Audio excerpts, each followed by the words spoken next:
Isang tanyag na artista si Rosalia noong dekada 90 kung saan binansagan siyang pambansang alindog. Isang dalaga na masyadong nasilaw sa kinang ng kasikatan. Ngunit sa gitna ng matayog niyang karera, umusbong ang pagiging mayabang. Gusto niyang tingalain at sambahin siya ng lahat. Ngunit katulad ng isang bituin, hindi maiiwasan ang paglamya ng kinang. Makakaya kayang matalo ng kanyang ningning ang itim na mahikang papataw sa pagkatao o mananatili siyang bilanggo ng pagkakamali? Manunumbalik nga ba ang kinang o tuluyang mapupundi ang ilaw ng karerang inakalang hindi na mawawala? Oyang, ano ba? Kanino pa ako naghihintay dito ah? Nasaan na ang driver? Anong oras na? Gusto ko na magpahinga. Maaga pa ang shooting ko bukas. Naku ma'am, may problema po tayo. Ang sabi sa akin ni Manong Raul, aalis na siya sa trabaho. Ito nga po yung susi ng kotse oh. Ano? Kanina pa ba yan? Bakit ngayon mo lang sinabi? Pagkahatig niya po sa atin, ibinigay niya na sa akin to. Hindi ko po alam kung paano ko sasabihin sa'yo, baka po kasi magalit ka. Ang mangmang mo naman! Ngayon, sa tingin mo ba hindi ako mas lalong magagalit? Oyang, anong oras na? Nag-iisip ka pa ba? Tingnan mo, tayo na lang ang naiwan dito. Kung sana sinabi mo kanina, di nakahanap pa sana tayo ng paraan. Sige, ikaw ang magmaneho dyan. Ma'am naman, hindi nga po ako marunong magbike. Tapos gusto mo pa ako magmaneho ng kotse. Ayoko pong mamatay na virgin, mama. Aba, never been kissed, never been touched pa ako, ha? Talagang naisipan mo pang magbiro ngayon? Humanap ka ng paraan kung paano tayo makakauwi. Kung hindi, sisisantihin kita. Inagaw ni Rosalia ang susi ng sasakyan para makapasok sa loob. Hindi pa siya marunong magmaneho. Ilang beses na niyang sinubukang mag-aral pero ang rason niya palagi ay kaya naman niyang magbayad ng driver. Madalas siyang pagod kaya wala siyang panahon para magmaneho ng sarili niyang sasakyan. Habang nasa loob ng kotse ang dalaga, problemado naman si Oyang sa labas. Nagpapaikot-ikot sa paligid at nagbabaka sakali na makahanap ng makakatulong sa kanila. Diyos ko po, paano kaya ito? Wala man lang akong kilala rito. Hay naku naman. Bakit kasi umalis ka pa, Manong Raul? Manang, kanina ko pa napapansin na palakad-lakad ka dyan. May problema ba? Hoy, anong manang? Hindi pa ako matanda, ano? Nagmamagandang loob na nga, nagagalit ka pa. Problemado na nga ako, dagdag ka pa. Kaya nga ako nagtatanong kung anong maitutulong ko. Lalapit ba ako rito kung wala akong pakialam? Wala kasi kaming driver. Nag-resign siya kanina. Hindi tuloy kami makauwi ni Ma'am Rosalia. Hindi naman ako marunong magmaniho eh. Naku, baka mamaya kapag naibangga ko ang kotse, mamatay kaming dalawa tapos syempre iyakan kami ng mga mahal namin sa buhay. Kawawa naman ako, di ba? Ay, kasi wala naman akong boyfriend. Gusto ko pang magkaroon ng asawa tapos magkaroon ng mga anak. Syempre, baka mamaya kapag namatay kami, hanggang sa kabilang buhay galit pa rin sa akin si Ma'am.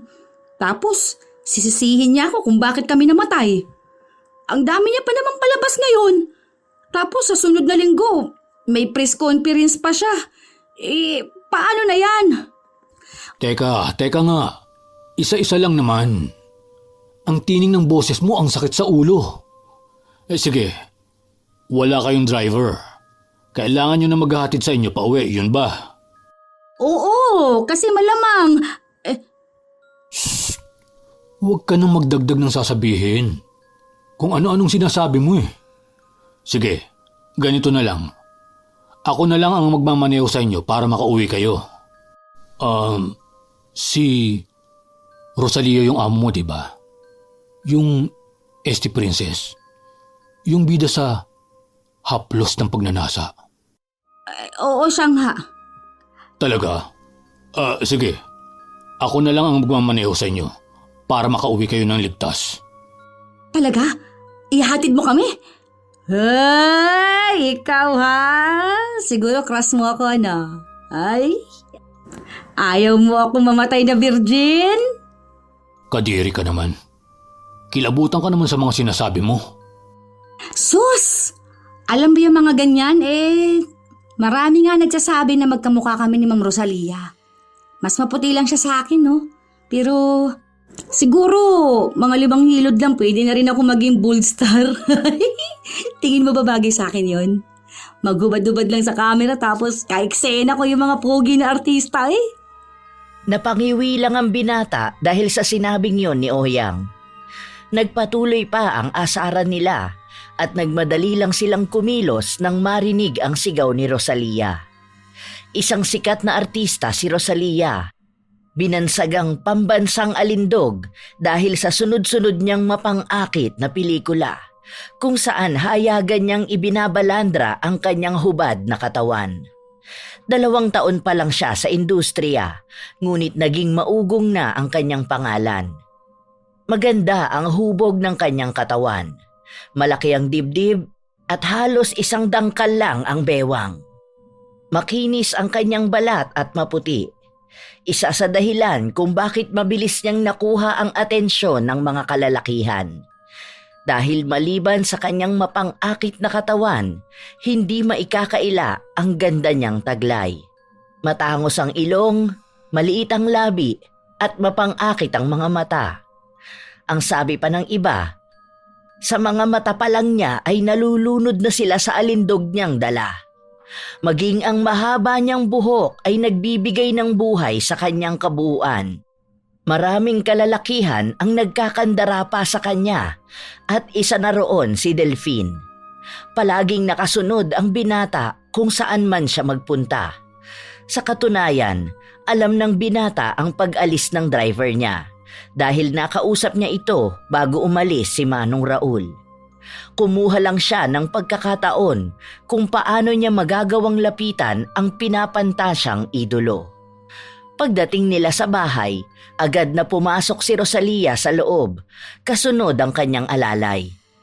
Ilang sandali lang din ay bumalik si Oyang, may dalang 1 basong tubig. Uminom ka muna. Hindi ba sabi mo wala kayong driver? Pwede ba ako mag-apply? May experience naman ako sa pagmamaneho. Dati akong truck driver. Ikaw ha? Talagang gumagawa ka ng paraan para mapalapit sa akin, ay! Ay, sige na nga. Pwede naman. Hindi naman maarte si Ma'am sa driver Iwan ko ba kasi dun kay Manong Raul? Bigla na lang umalis. Pero alam ko na kung bakit umalis yun. Kasi, palagi silang nag-aaway ni Ma'am Rosalia. Nung nakaraan kasi, nagpapaalam siya magbabakasyon dahil birthday ng anak niya. Kaso ayaw ni Ma'am. Siguro kaya siya umalis kasi ang sakit mo sa ulo. Ang daldal mo. Hindi naman ikaw ang gusto kong makausap. Pwede ka namang sumagot lang ng oo o hindi. Ang dami mong pang dagdag na kwento. Hindi ba naiirita sa'yo si Rosalia? Ha? Sungit-sungit mo naman. Sandali lang. Kakausapin ko muna si Ma'am ha. Huwag kang mag-alala, akong bahala sa'yo. Basta ha, gusto ko ligawan mo muna ako. Dalagang Pilipina kasi ako Sige, balik ako pagkatapos. Nang ibalik ng binata ang baso na ininuman niya, pumasok na rin sa loob ng bahay si Oyang. Hindi naman nagtagal ang usapan dahil pinapasok na rin si Delphine. Naging opisyal na siyang driver ng artista na matagal na niyang pinapantasya. Tuwang-tuwa ang binata dahil ito ang pangarap niya. Makakasama niya sa iisang bahay ang babaeng sa pelikula lang niya napapanood. Nang maalis na nila ang natirang gamit ng dating driver, naghakot na rin ang binata ng kanyang mga gamit para maisaayos na niya ang kwartong tutulugan. Dahil hindi naman ganun kalayo ang inuupahan niyang bahay, naging madali lang ito para sa kanya. Sa paglipas ng mga araw, naging maayos ang lahat. Palagi niyang nakakasama si Rosalia na nagiging dahilan para halos araw-araw siyang makaramdam ng init sa katawan. Grabe ang sarap mo. Mas mahirap pala kapag nakikita kita ng personal. Tapos, hindi ko man lang mailabas itong init ng katawan ko. Hanggang ngayon, itong mga litrato mo pa rin ang pinagpapantasyahan ko gabi-gabi. Sana, sa susunod, ikaw naman. Nag-aapoy ang katawan ng binata habang nakatingin sa mga kalendaryong nakadikit sa pader ng kwarto kung saan halos makita na ang mga pribadong parte ng katawan ni Rosalia. Mula sa labas ng kanyang kwarto, naroon si Oyang habang nakadikit ang tenga sa pinto. Dinig na dinig niya ang pag-ungol ng binata. Sus, Ginoo! Siguro nagsasarili na naman yan. Bakit kasi nagpapakahirap pa siya? Pwede naman niya na akong ligawan. Hindi naman ako pakipot eh. Anong ginagawa mo dyan? Kaya pala hindi mo ako naririnig. Ibang bagay pala ang pinapakinggan mo. Alam mo bang kanina pa ako tawag ng tawag sa'yo? Ay, ano ka ba naman, ma'am? Bakit ka po nang gugulat? Muntikan pa akong atakihin sa puso. Hay, naku po! Talagang aatakihin ka kapag sinabunutan kita. Inuutusan kitang kuhanan ako ng tubig, di ba? Bilisan mo na! Kung ano-ano pa yung mga pinagagagawa mo. Dumadagdag ka pa sa stress ko. Bilis! Nakita na ngang abala ang tao, utos ng utos. May kamay naman siya. Pwede naman siya kumuha mag-isa. Sus, palibasa siya lang ang amo ko. May sinasabi ka ba? Wala po. Ang sabi ko, sandali lang po, kukuha na po ako, ma'am. Bilisan mo! Huwag kang kukupad-kupad dyan. Hay, nakakasira ka ng ganda! Nakakainis! Naglakad pabalik sa kwarto niya si Rosalia. At ilang sandali lang din ay dumating na ang alalay niya na may bitbit na tubig. Nakaupo sa kama ang dalaga habang ang mga mata niya ay tutok na nakatingin sa telebisyon. Dahil patungkol sa showbiz balita ang palabas, hindi muna lumabas si Oyang. Nakapamewang pa siya sa gilid habang nakikinood din. Tingnan mo nga yan. Grabe talaga mga pangyayari sa showbiz. Ang dami kasi malalanding artista eh. Matapos silang makatrabaho, aagawin na nila sa mga kasintahan. Kaya ako nun, kahit pangarap ng lola ko na mag-artista ako, ayoko talaga. Kasi ang daming issue ng mga yan.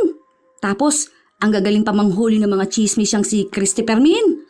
Nako, basta, kahit ang dami kong nakikitang direktor. At nag-aalok sila sa akin na maging bold star. Ayoko mapasama sa magulong buhay ng mga artista.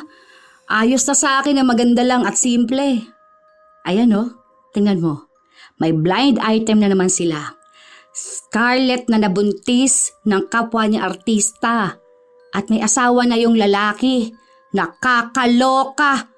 Diyos ko po. Bakit ba ganyan ang mga yan? Para mga walang moral? Sana sumama ka na lang sa show nila para ikaw ang magbigay ng komento sa aming mga artista, no? Tubig lang ang hinihingi ko sa'yo, ang dami mong sinasabi. Subukan mo mag-apply kay Nanay Christy, baka sakaling marami kang maikwento sa kanya. Ay, oo nga po pala, artista pala kayo hindi naman po kayo kasali doon sa mga sinabi ko kanina. Wala akong pakialam, umalis ka nga rito. Mamaya na. Ito naman, nakikinood lang ang tao. Baka may iba pang blind item dyan. Sayang, makikihula ako. Ayan, may isa pa.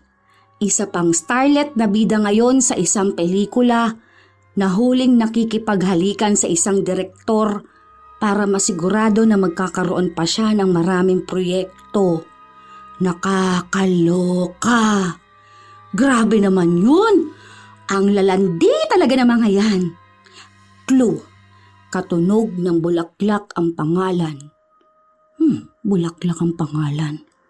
Ano bang mga pangalan ng tunog ng bulaklak? Wala namang artista na may pangalan na gumamila. Hindi naman santan. Alam ko na.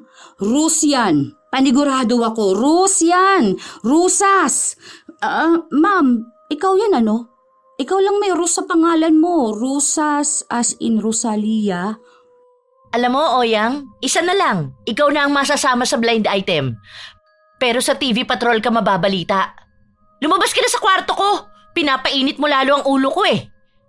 Labas! Galit na naman siya. Nanguhula lang naman ako. Rusas naman pangalan niya. Nasa blind item na naman siya. Uy, teka, ayos to. Kapag meron niya lumabas sa tabloid, makikipagpustahan ako. Napahilot ng sintido si Rosalia habang nakatingin siya sa alalay na lumalabas ng kwarto. Pinatay niya rin ang telebisyon dahil ayaw niyang makakita pa ng kahit na anong balita tungkol sa kanya. Dahil kung gaano siya kainit sa mata ng mga kalalakihan, ganun din siya kainit sa mata ng mga tsismosa. Alam na niya ang kalakaran na ito sa industriya. Dahil wala sa kanila ang nakakaligtas sa mga balita, lahat ng galaw nila palaging may mga matang nakaantabay. Isang pagkakamali, paniguradong kakalat na. Sa paglipas ng mga araw, mas lalong lumago ang magandang karera ni Rosalia. Sunod-sunod ang labas niya sa mga guesting para sa promosyon ng kanyang bagong pelikula. Wala pong katotohanan ng mga ibinibintang nila sa akin. Alam niyo naman po ang chismis kapag nasa showbiz ka. Lahat na lang gagawin nilang issue sa'yo. Lalo na po ngayon, ako ang may mas maugong na pangalan. Lahat gagawin nila para siraan ako. Kumakapit lang naman po sila sa akin para kahit na paano pag-usapan din sila. Basta't hanggat walang pinapangalanan sa mga blind item na yan, wala po akong sasabihin. Nagtatrabaho lang po ako at nagbibigay kasiyahan sa lahat. Komento ni Rosalia matapos siyang tanungin patungkol sa sunod-sunod na mga balita tungkol sa kanyang personal na buhay.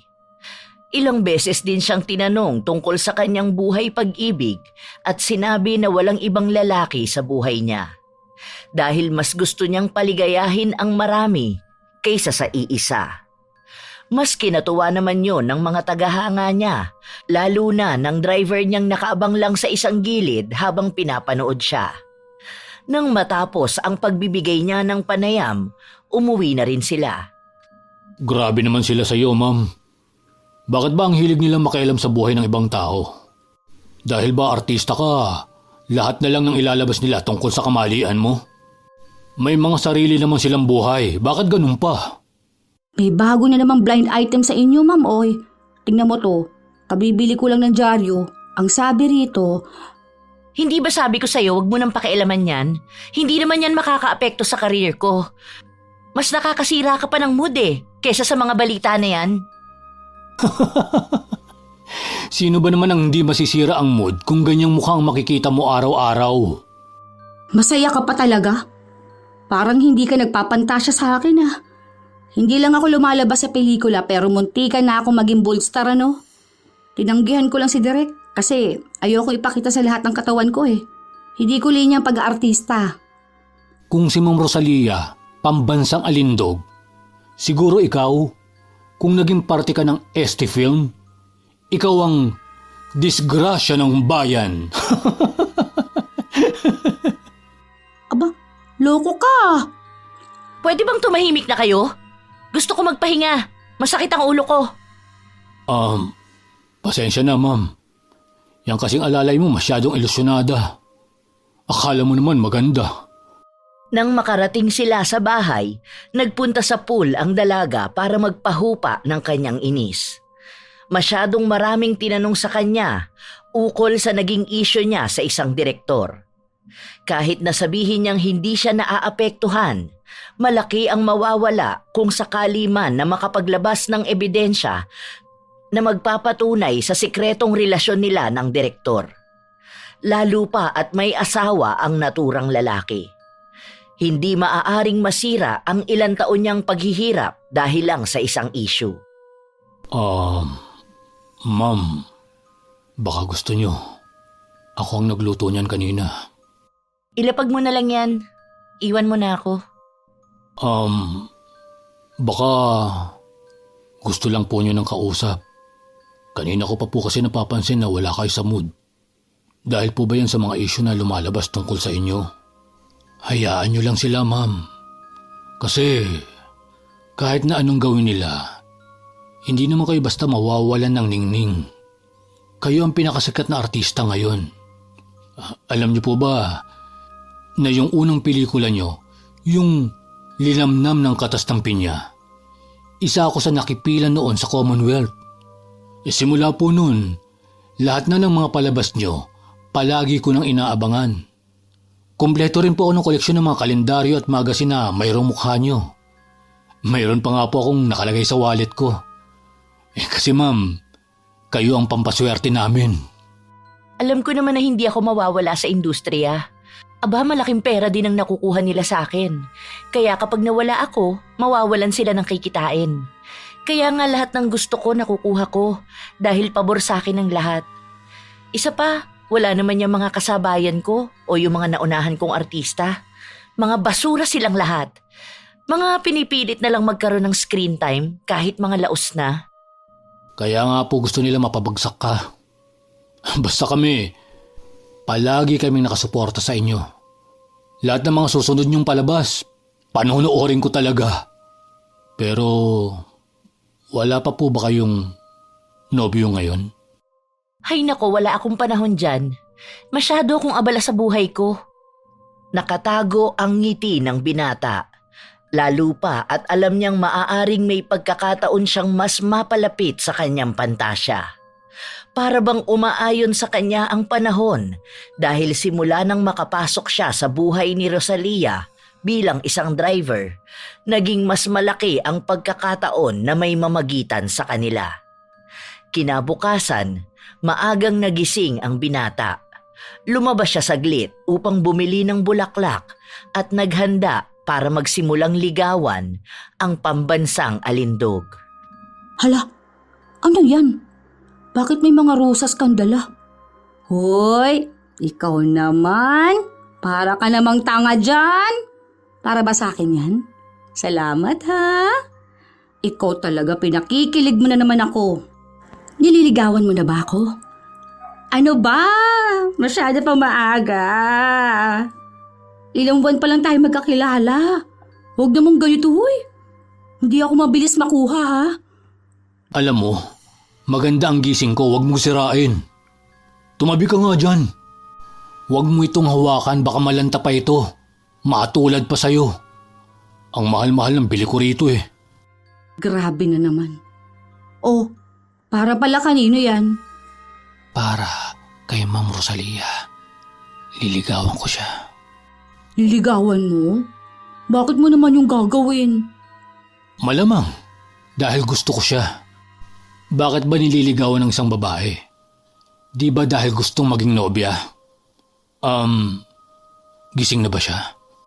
Oo, andun siya sa pool. Puntahan mo na lang. Oh, bakit ganyan ang mukha mo? Naiinggit ka na naman sa kanya dahil marami siyang manliligaw. Huwag ka nang mainggit. Kasi marami namang lalaki dyan. Magkakaroon ka rin ng boyfriend kapag malapit ng magunaw ang mundo. Hoy, hindi ko na kailangang magunaw pa ang mundo para magkaroon ng boyfriend. Dahil may mga naniligaw sa akin. Ako lang may ayaw sa kanila, no? Dahil gusto ko munang unahin ang karir ko. Unahin ang karir? Ano ka, artista? Hindi porket alalay ka ng sikat na artista, magiging maganda rin ang karir mo. Kahit anong gawin mo, ikaw pa rin ang alalay at nasa mukha mo ang pagiging alalay. Hoy Oyang, umaga na, gumising ka na sa kahibangan mong yan. Wala kang mapapala sa pagiging ilusyanada mo. Umirap lang si Oyang habang nakatingin sa binata. Nang maglakad si Delphine palapit sa kanyang amo, sumunod naman si Oyang pero hindi siya lumapit. Sapat lang din ang layo niya para marinig ang magiging usapan ng dalawa. Sus! Bakit ba siya manliligaw dyan? Halata naman mas maganda ako. Maputi lang naman yan eh. Kung hindi yan artista, ay malamang mukha lang din yung labandera. Malamang may pera yan, kaya nagbumukha yung maganda sa paningin ng lahat. Kapag pinagdikit mo nga kami niyan, mas mangingibabaw pa rin ako. Iwan ko bang anong nakikita mo sa babaeng yan? Tingnan mo, sa huli, ako rin ang gugustuhin mo. Lumapit lalo ang binata sa kanyang amo na nakasuot ng kulay pulang bikini. Kitang-kita ang ganda ng hubog ng katawan ni Rosalia, kaya nakakapanuyo ng laway ang nakikita ni Delphine. Para bang may kumakalabit sa kanyang laman para mas lalong magbigay ng atensyon sa katawan ng babaeng nililigawan. Ilang beses na niya itong nakitang ganito ang suot, pero ngayon ay mas malapitan. Basa na rin ang bikini ni Rosalia, kaya lahat ng babakat ay tanaw na tanaw ng binata. Ano yan? May nagpadala sa akin? Kanino raw galing? Kung sa fans lang yan, tapon mo na. Galing po sa akin, ma'am. Gusto po sana kitang ligawan. Para po sa inyo ito. Sana magustuhan nyo. Ilang sandali pang nakatingin si Rosalia sa bulaklak na nasa harapan niya. Nang iabot sa kanya ito ni Delphine, doon lang siya nakakuha ng tamang emosyon sa nararamdaman niya. Anong sabi mo? Liligawan mo ko? Sa tingin mo ba papatulan kita? Ano bang estado mo sa buhay? Isa ka lang hamak na driver. Pinapasahod lang kita. Kaya bakit mo naisipan yan? Tingin mo ba may panama ka sa mga mayayamang lalaki na nagkakandara pa sa akin? Mga lalaking kayang ibigay ang lahat ng gusto ko? Nagpapatawa ka yata masyado. Tapos, mumurahing bulaklak pa yung binili mo. Nakikita lang dyan sa bangketa. Mukha bang yan lang ang halaga ko? Hindi ako cheap. Baka akala mo katulad ako ng mga babae na nakikilala mo sa tabi-tabi. Iba ko sa kanila. Di hamak na mas mataas ako kahit na kanino. Kaya ang maglalakas loob lang na makuha ako ay ang kayang pantayan ng estado ng buhay na meron ako. Niwala ka nga sa kalingkingan ko eh. Galing naman po sa puso ko ang pagbibigay nito. Mahal po kita, Ma'am Rosalia. Kung pagbibigyan niyo po ako ng pagkakataon, ipakikita ko po sa inyo na kaya kong bigyan ka ng magandang buhay. Hayaan mo pong patunayan ko ang sarili ko. Dahil totoo po ako kung magmahal. Lahat po kaya kong ibigay. Lahat po paghihirapan ko. Bibigyan mo ako ng magandang buhay? Hindi mo nga mabigyan ng sarili mo nun. Marami akong pera. Nakatira ako sa malaking bahay. Binabayaran ako sa lahat ng ginagawa ko. Sikat akong artista. Ang dami kong projects. Tingin mo hindi ko kayang bigyan ng magandang buhay ang sarili ko? Itapon mo na nga yan. Huwag mo yang ilalapit sa akin. Baka mamaya mga tipa ko dyan. Hindi mo nga alam kung saan nila pinitas yung mga bulaklak na yan eh. Ew! Malinis po ito, ma'am. Halata pong bagong pitas lang ito. Hindi po ba paborito niyo ang rosas na bulaklak? Kaya nga po, doon isinunod ang pangalan niyo. Alam ko po yun. Dahil nabasa ko po yung isang interview niyo sa isang magazine. Lahat po ng tungkol sa inyo, inalam ko doon. Hanggang ngayon ba naniniwala ka pa rin na lahat ng mga sinasabi ng artista ay totoo? Hindi namin pwedeng sabihin kung ano ba talaga ang tungkol sa amin. Ay, sige na. Itapon mo na lang yan. Hindi ako tumatanggap ng pipitsuging bulaklak.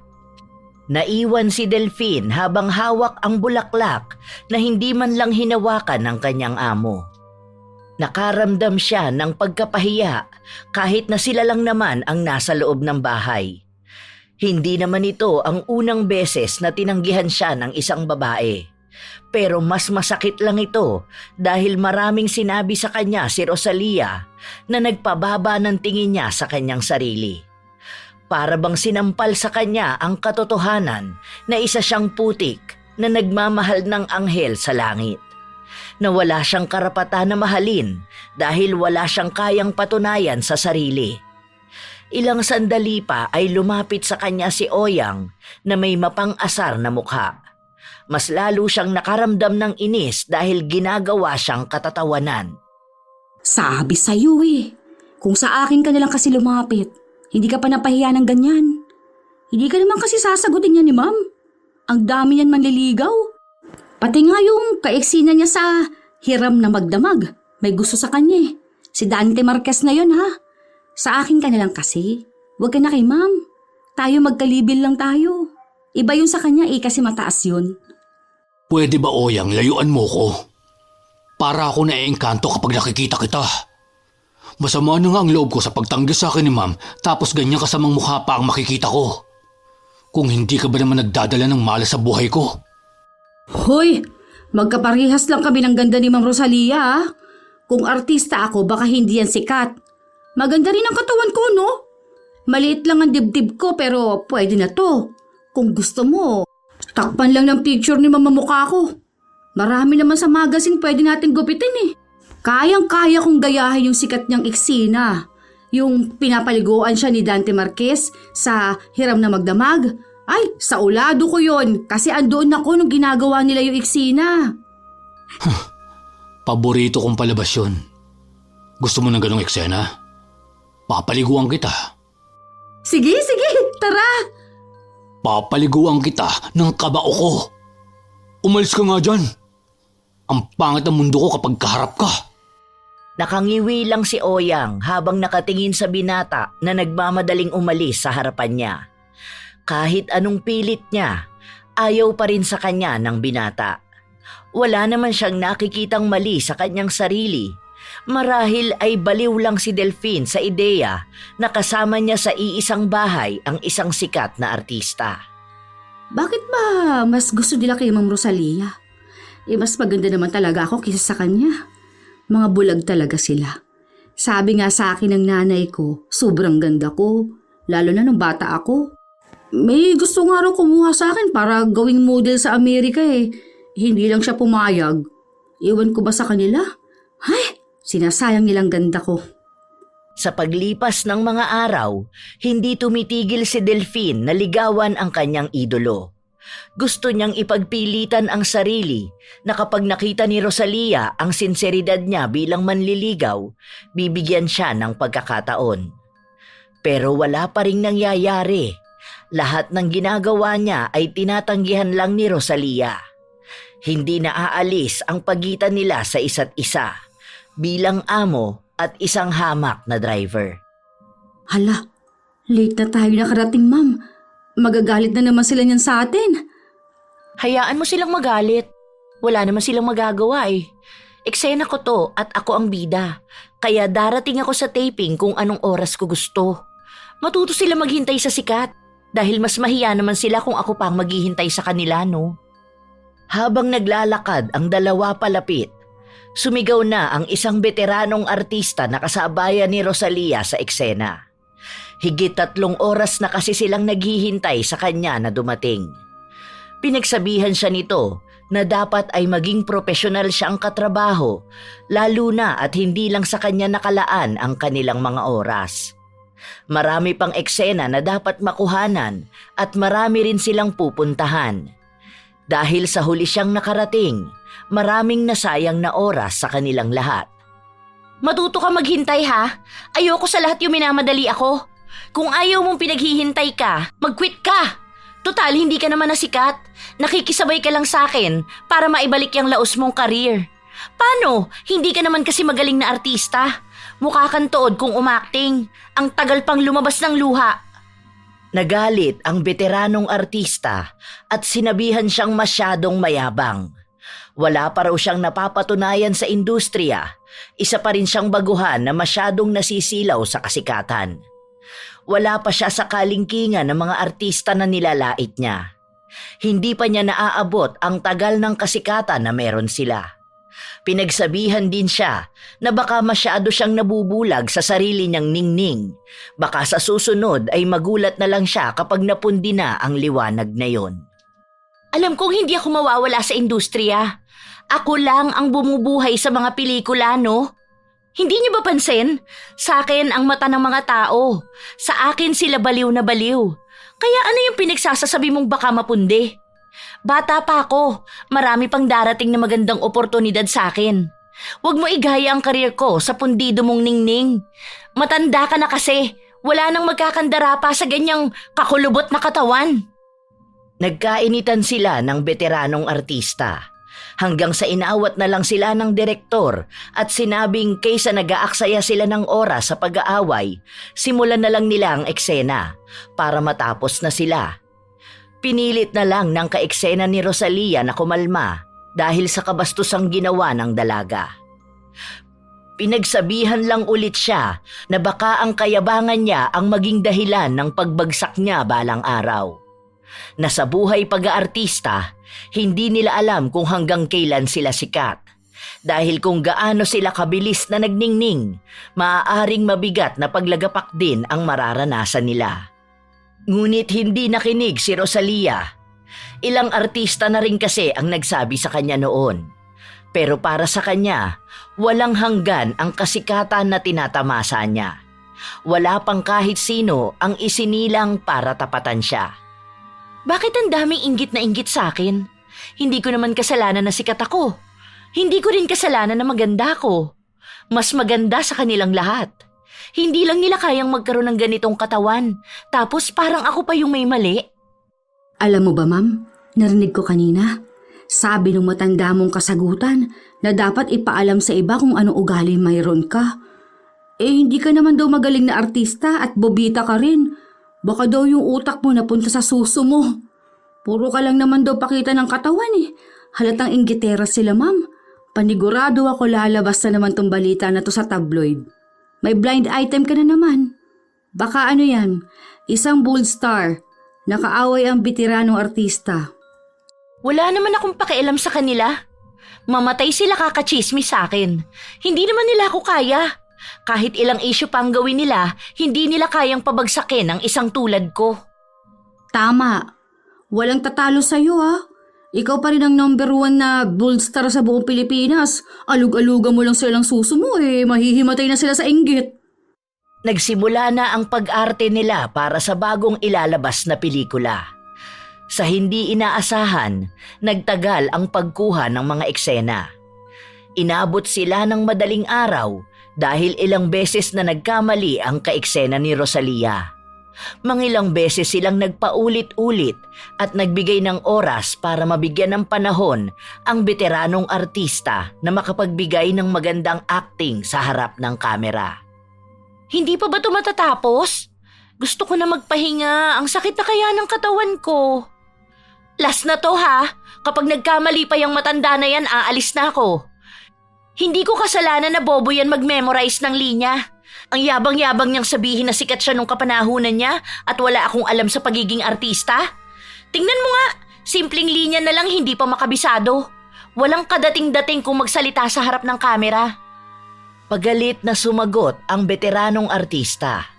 Sinabing kung mas maaga sana siyang dumating, sana kanina pa sila natapos. Sa kanya isinisisi kung bakit sila inabot ng gabi sa eksena at sinabing lahat sila ay pagod na, kaya dapat ay wag siyang umasta na para bang sa kanya lang dapat mag-alala ang mga tao. Hoy matanda, hindi ako may kasalanan nito. Kung hindi ka sana bubita sa pagkabisado niyan, sana kanina pa tayo nakauwi. Bakit yung iba naman dito sa eksena ang bilis lang naming natapos? Samantalang ikaw, ilang take na, mali-mali ka pa rin. San ba napunta ang utak mo? Sa retokado mo bang dibdib? Kamuntika na naman silang magkagulo dahil sa sumugod ang matandang kaeksena ni Rosalia, pero agad na humarang si Oyang para lang maiiwas ang kanyang amo. Sa halip na si Rosalia ang masampal, siya ang sumalo. Masyadong malakas ang pagkakadampi sa kanyang pisngi, kaya para bang nayanig din pati ang kanyang utak. Aray, ang sakit nun ha. Hindi naman ako kasali sa eksena niyo, bakit akong sinampal mo? Ay, ang ipin ko. Baka mamaya natanggal na. Tama na tong kalokohan na to. Pagod na ako. Bukas na lang natin to ituloy. Ipamemorize niyo muna sa matanda na yan ang linya niya. Ayoko sa lahat yung may kaeksena akong hindi na nga marunong umarte. Mali-mali pa ang mga sinasabi. Tara na, Oyang. Tawagin mo na si Delphine at uuwi na tayo. Nakaka-stress kayo rito. Sinasayang niyo ang oras ko. Kung sana dinadagdagan niyo ang bayad sa akin eh. Pinakiusapan pa si Rosalia ng mga tao sa taping. Pero wala siyang pinakinggan. Ugali na talaga niya na sundin kung ano ang gusto niya. Walang kahit na sino ang kaya siyang pigilan dahil kinakampihan din naman siya ng mga nasa itaas. Kahit ang mga direktor ay walang laban sa kanya. Sa mga sumunod na araw, nagpatuloy sila sa paggawa ng mga eksena. May mga lumabas din na balita tungkol sa pag-aaway ng isang starlet at veteranong artista. Alam ni Rosalia ang mga ganitong galawan, kaya sinabayan na lang niya ang issue para sa ikaiingay din ng kanilang pelikula. Hindi po totoo ang balitang kumakalat na nagkasagutan kami ni Miss Perlita Meza. Hindi ko po magagawang makipag-away sa kahit kaninong artista na nakakasama ko sa isang pelikula. Lalong-lalo na po sa veteranong si Miss Perlita. Malaki po ang respeto ko sa kanya at sa lahat ng mga katulad niyang nauna sa akin sa industriya na ito. Maayos po kaming nagtatrabaho at maganda ang mga eksena na nagawa namin. Kung panonoorin po ninyo ang palabas namin sa May 24, makikita niyo po kung gaano namin kaayos binitawan ng mga linya at paano tumakbo ng ganun ang pelikula. Kaya po, lahat kayo ay inaanyayahan kong suportahan ang aming pelikula, kung saan maiinit ang bawat eksena. Kasama ko rin po ang isa pong magaling na artista, si Dante Marquez. Inaasahan ko po kayong lahat. Mabilis na napawi ang issue na kinasangkutan ni Rosalia. Napagtakpan siya ng manager at ng mga tao sa harapan ng kamera. Nang magtagpo muli ang landas nila ng veteranong artista, pareho silang nagpanggap na maayos sa harapan ng mga taga-suporta, pero nagpaparinigan kapag sila-sila na lang ang magkakasama. Kabisado na ng dalaga ang galawan sa industriyang pinili niya. Kung sino ang malakas, alam niyang doon papanig ang lahat. Hindi siya magiging magaling na artista kung hindi siya magaling magpanggap. Humarap sa mga taga-suporta si Rosalia kung saan nakipagkamay, nakipagyakapan at nagbigay ng pirma sa mga taong nilalapitan niya. Palaging dagsa ang mga tao kapag siya na ang magpapakita. Ang iba sa kanila ay nagbigay ng mga regalo. Maraming salamat po sa mga ibinigay niyo sa akin at sa lahat ng pagmamahal niyo. Iingatan ko po itong lahat. Nang makapasok sa loob ng sasakyan ang dalaga, nawala ang ngiti sa kanyang labi at napalitan ng pandidiri. Nakakadiri sila. Ang babaho nila. Mga amoy pawis, tapos yakap ng yakap sa akin. Nakakasuka. Lalo na yung isang lalaki kanina. Ang baho ng amoy niya, tapos nung nakipagkamay sa akin, ang gaspang, ang daming kalyo. Ano ba naman yan? Kung hindi ko lang sila kailangan, hindi ako lalapit sa kanila. Bilisan mo, Delphine. Gusto ko nang maligo. Baka kumapit sa akin ang amoy nila. Bilis! Bilisan mo! Natataranta naman ng binata sa pagmamadali. Naghanap siya ng mas malapit na daan para lang makauwi sila kaagad. Nang makarating ng bahay, tumakbo kaagad si Rosalia papunta sa banyo para doon ay magbabad ng katawan niya. Ang mga regalo naman na binigay ng fans ay ipinatapon niya kay Oyang. May gusto ka ba sa mga regalo na yan? Kung wala na, itatapon ko na yan. Bakit naman yan itatapon? Bigay yan ng fans, diba? Hindi ba ang sabi niya kanina, itatabi niya? Artista ang amo natin. Baka nakakalimutan mong magaling siyang umarte sa harap ng kamera. Bilisan mo na, pumili ka na dyan. Kung wala na, isasako ko na to.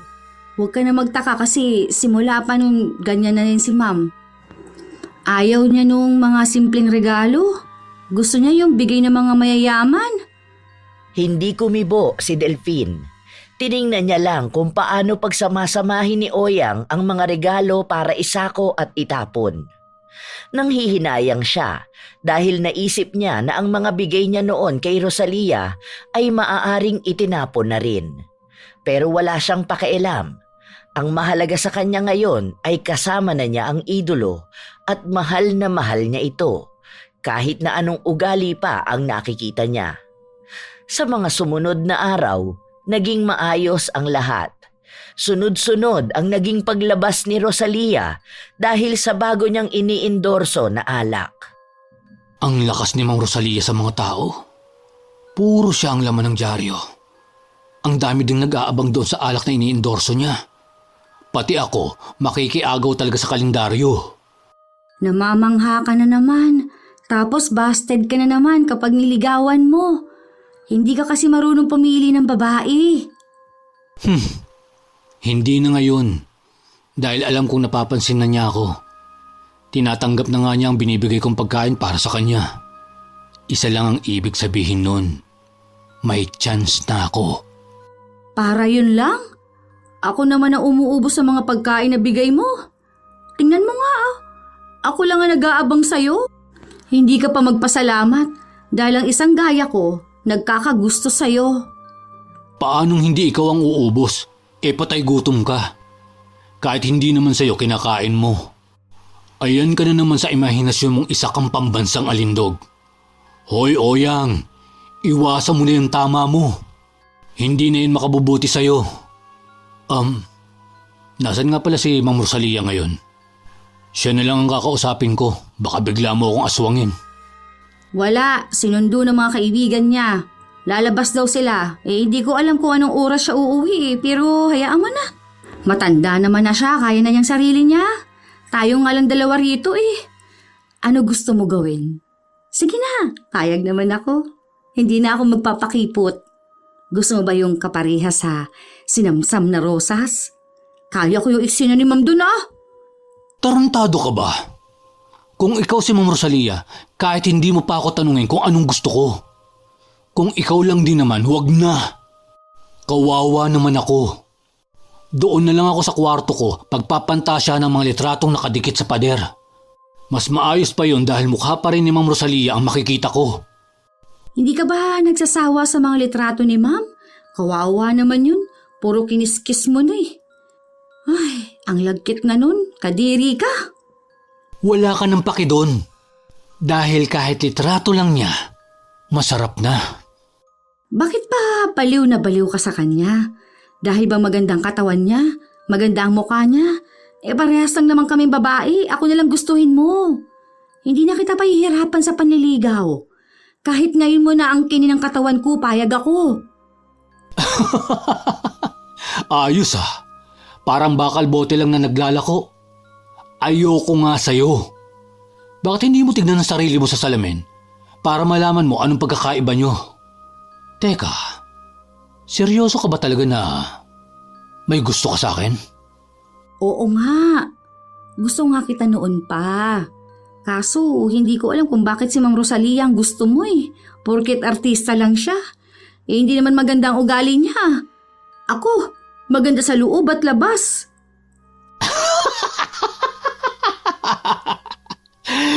Tarantado ka talaga, Oyang. Hanit? Akala ko, nagbibiro ka lang na gusto mo ako. Hindi ko mapigilang matawa sa mga sinasabi mo.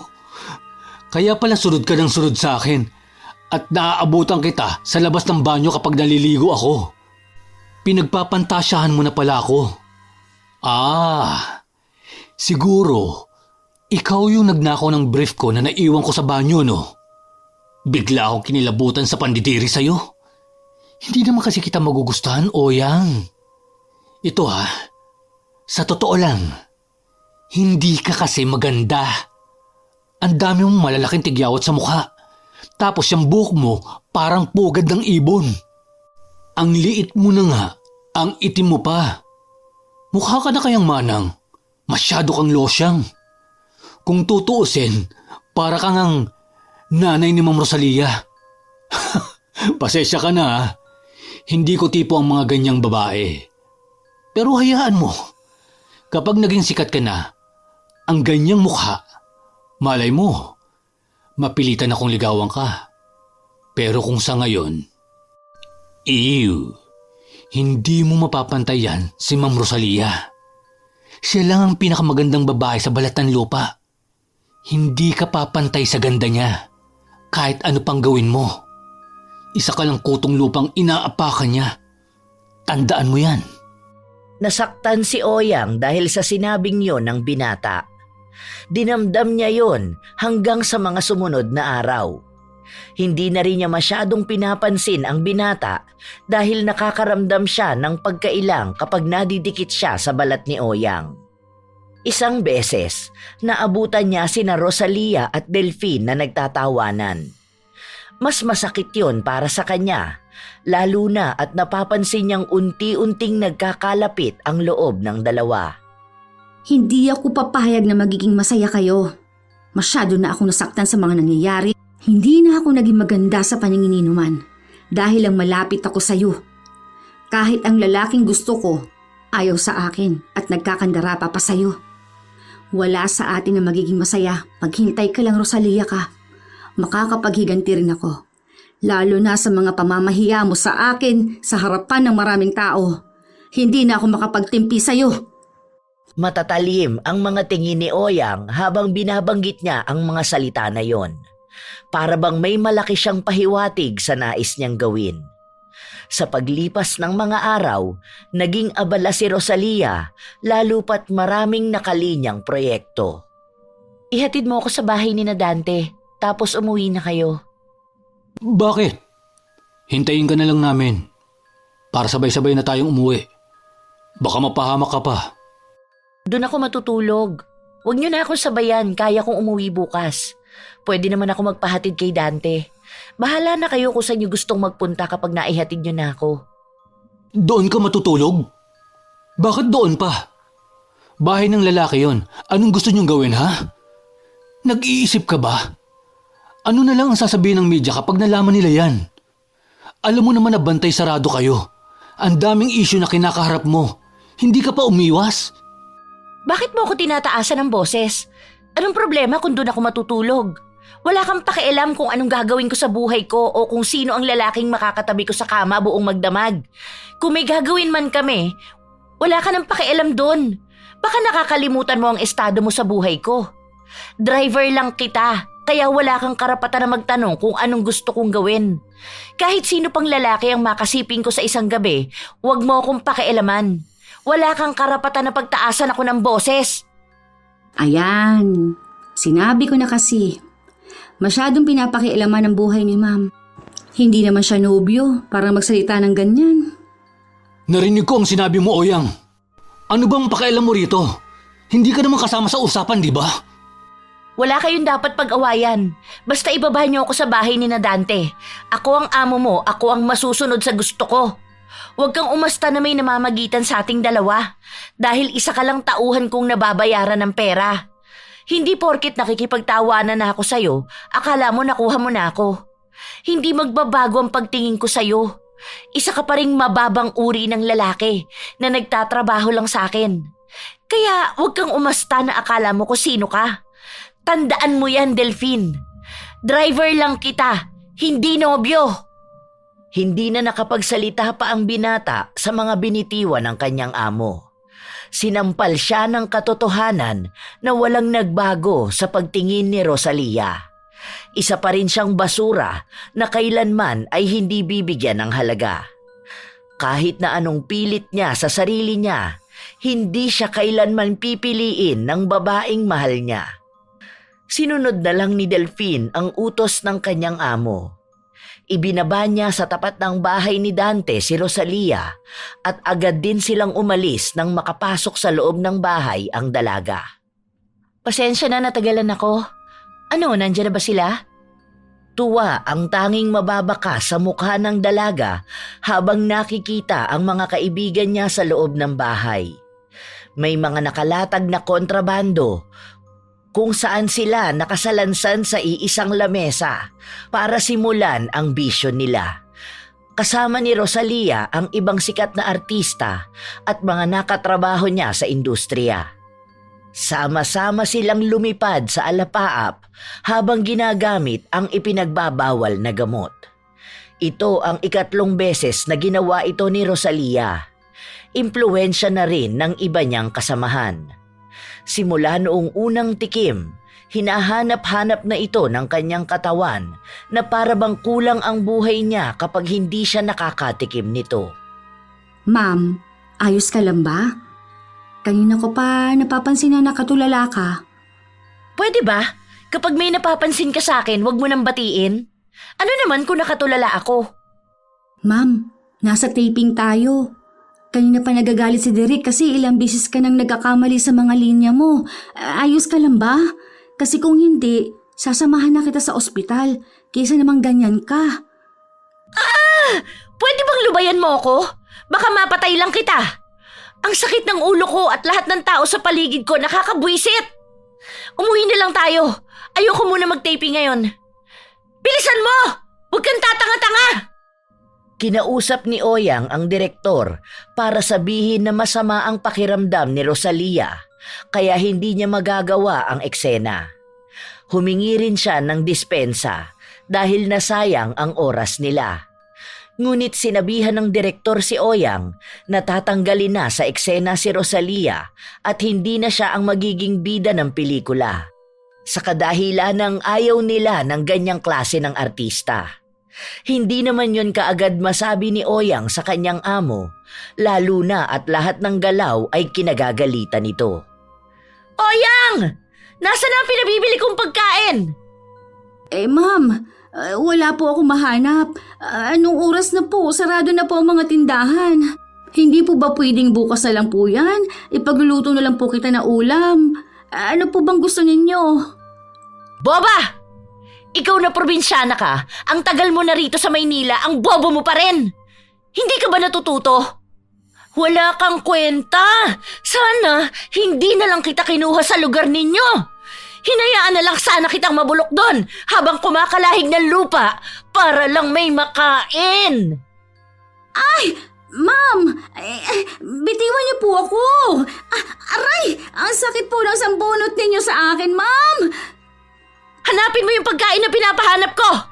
Huwag kang tatanga-tanga kapag inuutusan kita, ha? Buwisit ka! Itinulak ni Rosalia ang alalay na naging dahilan upang matumba ito sa sahig.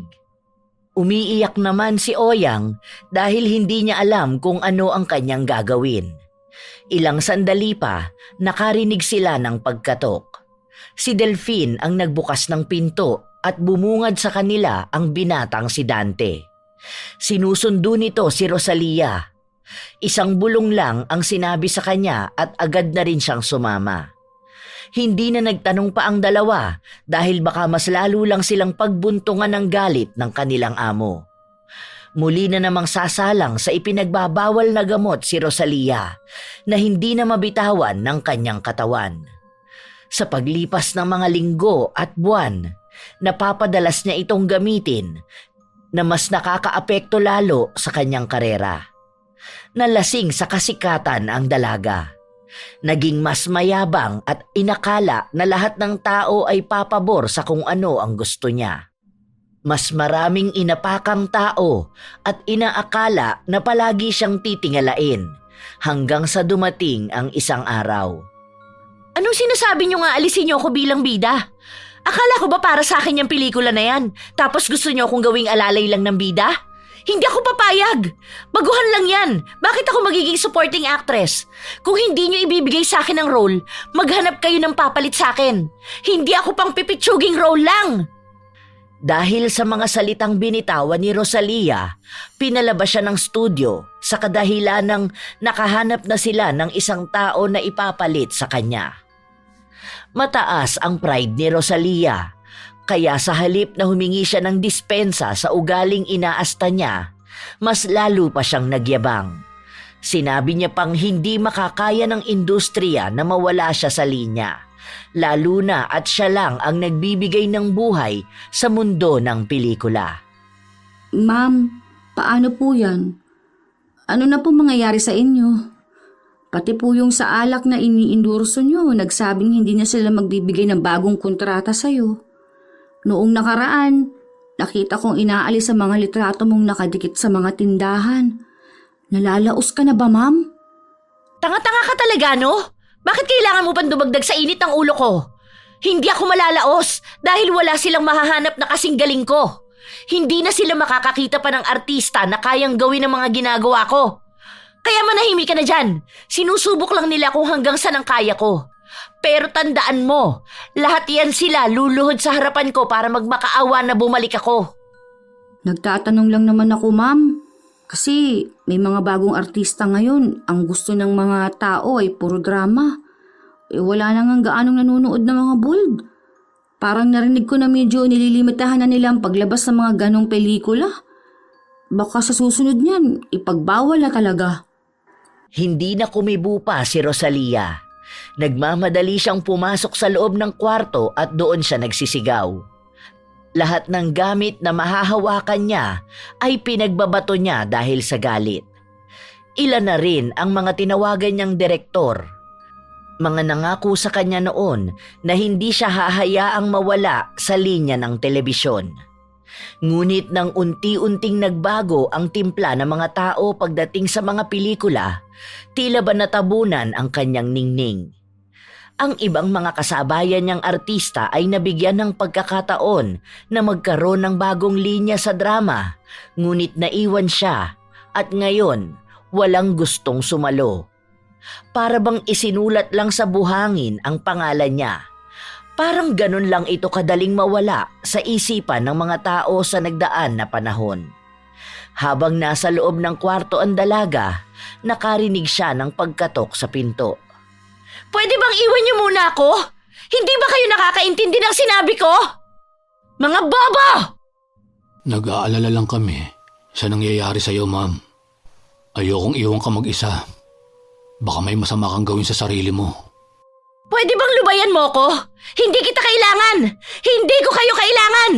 Lahat kayo! Magsama-sama kayo! Kapag bumalik ako sa pag-aartista, sisiguraduhin kong pababagsakin ko lahat ng taong nang maliit sa akin! May pakialam ako, ma'am. Alam mong mahal kita. Kaya andito lang ako palagi kapag kailangan mo ako. Andito ako. Hindi kita iiwan kahit na maging laos ka pa. Laos? Ha? Pinagsasabihan mo ako ng laos? Lumayas ka rito! Hindi ko kailangan ng basurang gaya mo! Kahit na anong bait-baitan mo sa akin, hindi pa rin kita magugustuhan! Ayoko sa'yo at hindi ako papatol sa mahirap na gaya mo! Huwag mong ipagsiksikan ang sarili mo sa akin! Pakiramdam ko nga ikaw ang nagdadala ng kamalasan sa akin eh. Dahil simula nang nagdidikit ka sa akin, minamalas na ako. Lumayas ka rito! Mag-usap muna tayo. Naiintindihan ko ang nararamdaman mo. Dadamayan kita. Wala kang magagawa sa problema ko dahil isa kang pobre. Wala kang alam sa pagiging sikat. Isang malakas na kalabog ng pinto ang sumalubong sa mukha ni Delphine. Nakaramdam siya ng sakit sa kanyang dibdib. Lalo pa at hanggang ngayon ay hindi pa rin niya makuha ang puso ng babaeng mahal niya. Ilang beses na sa kanyang ipinamukha na kailanman ay hindi siya nito magugustuhan, pero patuloy niyang ipinipilit ang sarili. Hindi niya alam kung hanggang kailan pa nga ba siya magtitiis para lang piliin. Eh di ba nga ang kulit mo kasi? Ayaw nga sa'yo. Ganyan na talaga yan. Hindi na ata yan magbabago. Hindi lang ikaw ang napagsalitaan niya ng ganyan ano. Ako nga sinasaktan niya pa eh. Naalala ko nung bago pa lang ako talagang sinasampal niya ako kapag naiinis siya. Bigla na lang niyang hinahablot ang buhok ko tapos kung ano-ano masasakit na salita pa ang binibitiwan niya. Puro panlalait sa estado ng buhay ko. Hindi pa rin ako titigil. Alam ko magugustuhan niya pa rin ako kapag nagtagal. Hanggat nakikita niyang narito ako, matututunan niya rin akong mahalin. Kaysa naman ikaw ang piliin ko. Huwag na uy. Mamamatay na lang akong single kaysa maging nobyo mo. Sama-sama na lang tayo maging miserable ang buhay. Hindi ka magiging akin at hindi siya magiging iyo. Sa mga nagdaang araw, pare-pareho silang nagkakasakitan. Itinataboy ni Rosalia si Delphine habang pinandidirihan naman ni Delphine si Oyang. Sa paglipas ng mga buwan, nawala sa linya si Rosalia. Mabilis siyang nakalimutan ng mga tao dahil sa pagbabago ng mga palabas na kinagigiliwan sa telebisyon. Nang mawala ang mga malalaswang palabas, nawala na rin ang kinang niya. Ang mga kalsada at pader na sinasakop ng mga litrato niya noon ay napalitan ng ibang mukha. Hindi siya naging handa sa mabilis na pagbabago ng mundong inakala niyang sarili niyang kaharian. Bakit ayaw niyo akong papasukin? Hindi niyo ba ako kilala? Ako si Rosalia, ang ST Princess, ang pambansang alindog. Sikat akong artista! Tawagin mo ang direktor. Hindi nila pwedeng kalimutan ang inambag ko sa industriya. Buksan ninyo to! Papasukin niyo ako! Ano ba? Hindi ako papayag na ganito lang ang gagawin niyo sa akin matapos kong magbigay ng malaking ambag sa inyo! Nagsisigaw ang dalaga, ngunit sa mga pangalan na binabanggit niya, walang nag-aksaya ng panahon na lumabas para makita siya. Kahit ipagsiksikan niya ang sarili sa maliit na uwang ng gate ng isang sikat na istasyon, hindi niya magawa. Nagmumuka lang siyang katawa-tawa para sa mga nakakakita sa kanya. Sinubukan siyang pigilan ni Oyang pero hindi siya nagpaawat. Hanggang sa napagod siya at nagpa siya ng umuwi na lang ng bahay. Nang makauwi sila, napansin niya ang mga kalalakihan na naghahakot ng mga gamit niya, kaya mas lalo siyang nakaramdam ng galit. Ano yung ginagawa ninyo? Bakit niyo kinukuha ang mga gamit ko? Bitiwan niyo yan! Oyang, bakit wala kang ginagawa? Tatanga-tanga ka talaga! Pigilan mo sila! Hindi pwede itong ginagawa nila! Pinaghihirapan ko yung lahat! Hindi ko po sila pwedeng pigilan, ma'am. Utos po yan ng bangko dahil sa dami ninyong kailangang bayaran. Kinuha na rin po nilang ibang sasakyan ninyo. Hindi ko nga po alam kung kailan babawiin ang bahay dahil ilang taon nyo na pong hindi nahuhulugan. Marami rin pong nagsasampa ng kaso sa inyo dahil sa mga pirang nailabas nila sa dapat negosyong sisimulan nyo. Hindi ko na po alam ang gagawin. Hindi pwede yan! Ibalik niyo yan! Pinaghirapan ko yan ng ilang taon, hindi para makuha lang sa akin! Oyang, tulungan mo akong hilahin to! Bilisan mo! Pinagpilitan ni Rosalia na mabawi ang mga gamit niya. Pero wala siyang naging laban. Hanggang sa mga sumunod na araw, wala nang natira na kahit ano sa kanya. Wala siyang malapitan na kaibigan. Dahil nang mawala siya sa industriya, kinalimutan na rin siya ng mga taong itinuring niyang tunay na kaibigan noon. Ma'am, kumain na po muna kayo. Wala pang laman yung tiyan nyo simula pa kahapon. Ano pa bang ginagawa mo rito? Umalis na kayo ni Oyang! Lumayas na kayo! Iwan niyo na ako! Sinabi ko naman po sa inyo na hindi ko kayo iiwan, di ba? Hindi lang naman po dito natatapos ang buhay nyo. Marami pang pagkakataon para makabalik kayo sa pag-aartista. Baka kailangan nyo lang pong uliting bumuo uli ng sarili nyong pangalan. Kailangan nyo lang makipagsabayan sa kanila. Lalo na sa mga bagong patakaran ngayon sa pag-aartista. Ma'am, may mga istasyon naman na kaya kayong tanggapin kahit sa mababang role lang. Tapos, saka mo uli ipakilala ang sarili mo sa kanilang lahat. Mga wala silang utang na loob. Matapos nilang pagkakitaan ng mga ginawa kong pelikula, itatapon lang nila ako dahil may mga bagong artista. Hindi ako papayag. Dapat sabay-sabay kaming bumagsak. Hindi ako pang mababang role lang. Isa akong sikat na artista. Dapat hindi nila ako pinababayaan. Naniniwala pa rin ako sa iyo, ma'am. Maibabalik mo uli ang kasikatan mo. At huwag kang mag-alala. Sasamahan kita sa bawat hakbang na gagawin mo. Hinaplos ni Delphine ang mga kamay ng amo, pero itinulak siya nito na naging dahilan para mahulog ang mga pagkain na bitbit niya. Nagkalat ang mga ito sa sahig na ikinahinayang ng binata dahil yun na lang ang huling pagkain na meron sila sa loob ng bahay. Simula kasi nang nawalan ng trabaho si Rosalia at nakuha ang mga ari-arian niya, wala rin siyang naiwang pera dahil hindi niya nagawang makapag-ipon. Iginugol niya ang lahat sa luho at bisyo. Kaya sa pagbagsak niya, tanging ang sarili na lang niya ang naiwan. Huwag mo nga akong hawakan! Mandiri ka naman sa ginagawa mo! Sinasamantala mo ang kahinaan ko eh! Tandaan mo, hindi porkit may problema ako sa career ko, papayag na akong mapalapit sa'yo. Hindi mo pa rin mababago ang tingin ko sa'yo. Isa ka pa ring alila ko. Makakabalik ako sa industriya, pero hindi ka makakaalis sa lusak mong buhay. Buisit naman, ang dami ko nang problema, dumadagdag ka pa. Pwede ba tigilan mo na ako? Ano pa ba ang gusto mo? Ibinibigay ko naman ang lahat sa'yo. Wala ka na nga maipambayad sa amin. Pero nagtsatsaga pa rin kami sa ugali mo. Huwag mo akong pagsabihan ng mahirap dahil ngayon parehas na lang tayo. Bakit? May naipong ka bang pera? Wala, di ba? Inubos mo lahat sa kalayawan mo nung kasagsagan ng kasikatan mo. Hindi mo ako maiintindihan dahil hindi ka naman naging artista. Isa ka lang asong sunod ng sunod sa akin. Hindi kita papatulan, tandaan mo yan.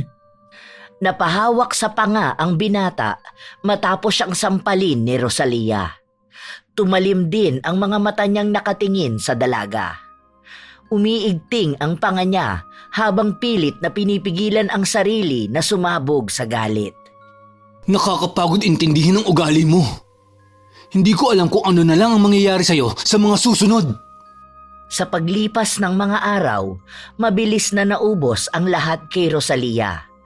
Ngunit nanatili pa rin ang taglay niyang kayabangan. Isang araw, sa katahimikan ng bahay, binulabog ng sigaw ni Rosalia ang lahat. Ah! Layuan niyo ako! Sino kayo? Anong kailangan niyo sa akin? Layuan niyo ako!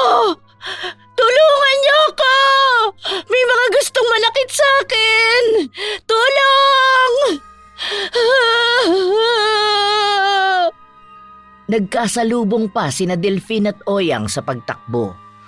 Pagbukas nila ng pinto, naabutan nila ang dating artista na nakasiksik sa isang gilid. Gulong-gulo ang kanyang buhok, dilat ang mga mata at maputla ang mga labi. Takot na takot siya na animoy may kung sinong nasa paligid na nais siyang saktan. Ngunit wala namang makita ang dalawa. Ano nangyayari sa'yo, ma'am? Shh! Shh! Shh! Shh! Wag kayo lalapit sa akin. Shh! Sino sila? Ayan o, ang dami nila. Ang dami nila sa paligid. Ayan sila oh, bumabalik sila sa paghanga sa akin. Ako si Rosalia, ang sikat na artista. Halika kayo, dito kayo sa akin. Ako ang idolo nyo, ang pambansang alindog. Ano nangyayari sa kanya? Nababaliw na ba si ma'am? Baka dahil masyado siyang na-stress? Hindi ko alam. Ah! Huwag kayo rito! Doon kayo! Mga salot kayo sa buhay ko! Lahat kayo! Ikaw! Ikaw! At ikaw! Kayo! Mga walang kwenta! Layas! Layas! Anong sinasabi mong sino ako? Isa akong sikat na artista. Huwag kayo rito! Huwag niyo akong guluhin! Mga tanga!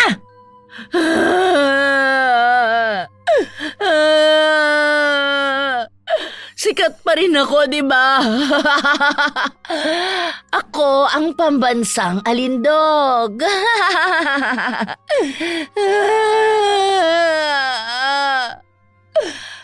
Pinilit ng dalawa na pakalmahin ang kanilang amo, pero wala silang magawa dahil nananakit ito.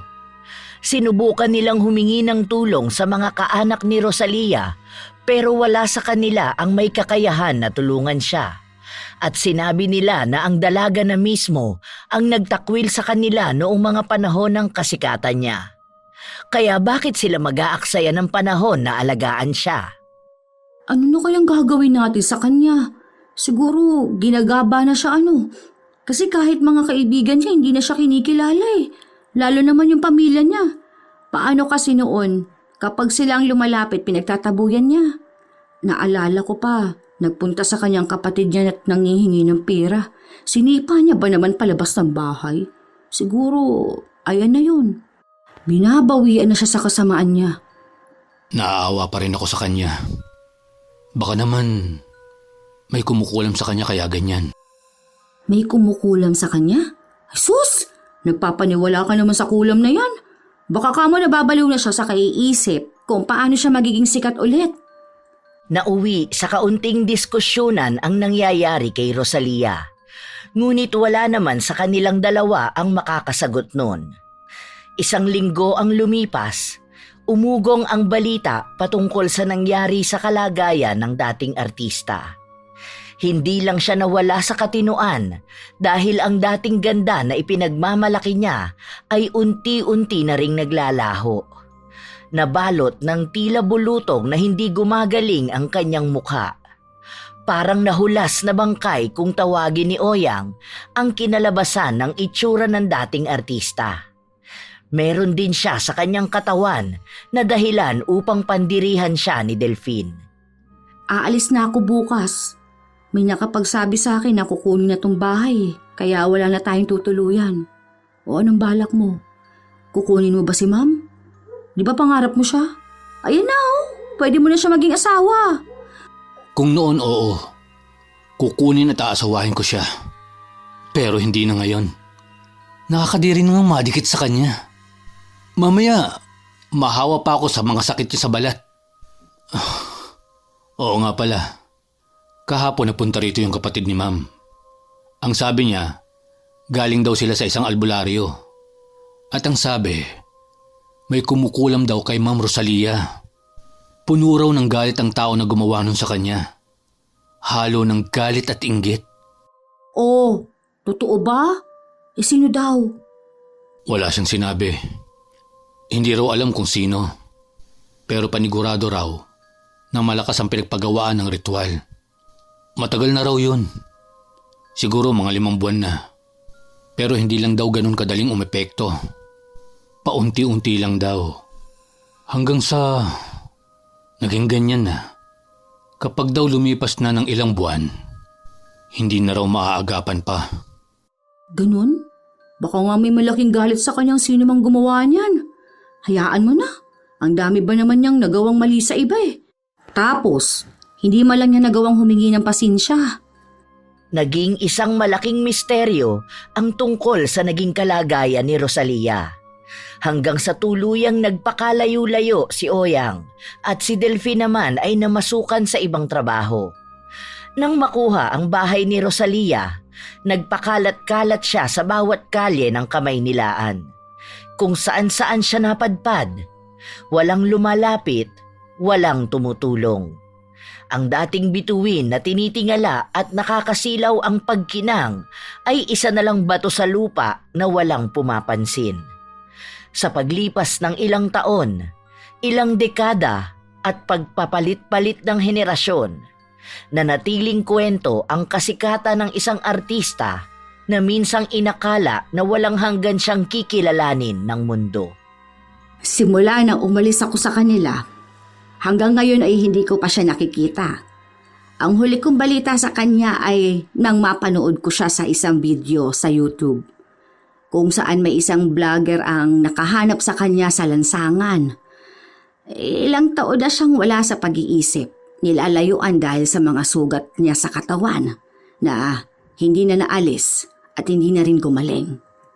Ang alam ko lang, lahat ng ugnayan na meron kami ay hindi ko na nais na balikan sa ngayon. Katulad ng sinasabi niya sa akin, isa lang akong alalay at kailanman ay hindi ko mapapantayan ang anumang kinalalagyan niya. Sa ilang taon kong pananahimik, ngayon ko lang aaminin na ako ang kumulam sa kanya. Dulot ito ng inggit ko sa kanya dahil sa naging atensyon na nakukuha niya galing kay Delphine at ang galit na dulot ng mga pananakit at pangmamaliit niya sa akin. Alam kong pinagbabayaran niya ang mahabang panahon ang pangkukulam ko sa kanya. Ngunit maging ako, ilang taon ko ring pinagbabayaran ng gaba na bumalik sa akin. Ang alam ko lang, parehas naming bibit-bitin ang sumpa na ito hanggang sa aming kamatayan. Ito ang mga paglalahad ni Oyang. Habang kausap niya ang isang babae na nakilala niya lang sa ospital na pinaglalagian niya. Nang umalis siya sa poder ng amo, nasangkot siya sa isang aksidente na naging dahilan upang tuluyan siyang malumpo. Dahil doon, mas lalo siyang hindi nakapag-asawa at hindi nagkaroon ng anak. Iniisip niya, yun na marahil ang kabayaran sa kanyang nagawang pagkakamali nang hayaan niyang lamunin ng itim na kapangyarihan ang dati niyang amo. Katulad kung paano naging misteryo ang maraming bagay, ganon din natapos ang lahat sa karera ni Rosalia. Nananatiling isang kwentong minsang binuhay ng pamagat, ngunit winakasan ng itim na mahikang dinulot ng inggit at galit.